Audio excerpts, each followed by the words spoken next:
Hi friends, welcome to దుర్గాస్ corner Telugu. ఈరోజు వీడియోలో అండి దుర్గామాతకు గాజులు పూసలు ఉపయోగించి గాజుల మాల ఏ విధంగా తయారు చేయాలో ఈరోజు వీడియోలో చూద్దామండి. ఇక్కడ నేను ఊళ్ళు తీసుకొని పెద్ద సూదికి ఎక్కించుకోవాలండి. ఈ రెండు దారాలను ముడేసేసుకోవాలి. ఇలా ముడేసుకున్న తర్వాత మనకి నచ్చిన ఏ కలర్ గాజులను తీసుకోవచ్చు. ఇక్కడ నేను ఎరుపు కలర్ గాజులు తీసుకున్నాను. 2 గాజులు తీసుకోవాలి. ఈ సూదికి ఒక పూసని ఎక్కించుకోవాలండి. ఇలా పూసని ఎక్కించుకున్నాక పూసలో నుండి సూదిని తీసుకొచ్చి కింద 2 దారాలు ముడేసాం కదా, 2 దారాల మధ్యలో నుంచి సూదిని గాజులు కింద నుంచి సూదిని తీసుకురావాలి. అలాగా ప్రతిసారి 2 గాజుల్ని ఎక్కించుకొని ఒక పూస ఎక్కించుకొని పెద్ద సూదిని వైట్ పూసలో నుంచి తీసుకొచ్చి 2 ఊలు దారాల మధ్యలో నుంచి కిందగా తీసుకురావాలి. ఇలాగూ మనకి ఎంత సైజు కావాలంటే అంత సైజు మాలను తయారు చేసుకోవాలండి. వీడియో చూపిస్తున్నాను చూడండి, మీకు అర్థమవుతుంది. చాలా ఈజీగా మనము ఈ గాజుల మాలను మనం తయారు చేసుకోవచ్చు. ఈ గాజుల మాలలో రకరకాల మోడల్స్ ఉంటాయి కదండి. ఇక్కడ నేను ఈ పూసల గాజుల మధ్యలో పూస ఉండేట్టుగా ఇలా వేస్తున్నాను.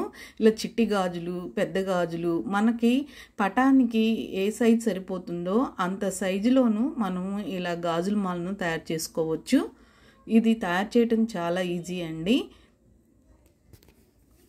అమ్మవారికి గ్రీన్ గాజులన్నా, పచ్చ గాజులన్నా, రెడ్ గాజులన్నా అమ్మవారికి చాలా ఇష్టం అండి. ఈ గాజులతోనే అమ్మవారికి గాజుల మాలను తయారు చేసుకోవచ్చు. ఇలాగూ నవరాత్రులప్పుడే కాకుండా శ్రావణ మాసంలోనూ లక్ష్మీదేవికి కూడా మనము దీపావళప్పుడు కూడా ఈ విధంగా గాజుల మాలను తయారు చేసుకోవచ్చు. ఇలా చూస్తున్నారు కదా, ఇలాగూ అన్ని గాజుల్ని ఈ విధంగా నేను కట్టేశానండి. లాస్ట్ మళ్ళీ ఒకసారి చూపిస్తున్నాను చూడండి. 2 గాజులను తీసుకున్నాక పూసనెక్కించి పూస మధ్యలో నుంచి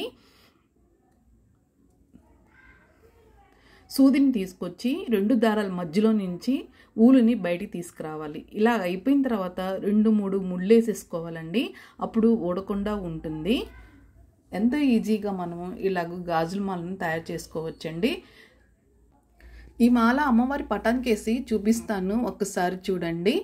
ఇలా అమ్మవారికి పీఠం పైన ఆసనం కూడా ఏ విధంగా తయారు చేయాలో మన ఛానల్లో వీడియో ఉందండి. ఇది చూడాలంటే కార్డ్స్లో లింక్ ఇస్తాను, ఒకసారి చూడండి. ఎంతో ఈజీగా మనం ఈ విధంగా గాజుల మాలను తయారు చేసుకోవచ్చు. ఈ వీడియో కానీ మీకు నచ్చినట్లయితే లైక్ చేయండి, షేర్ చేయండి, మన ఛానల్ సబ్స్క్రైబ్ చేయండి.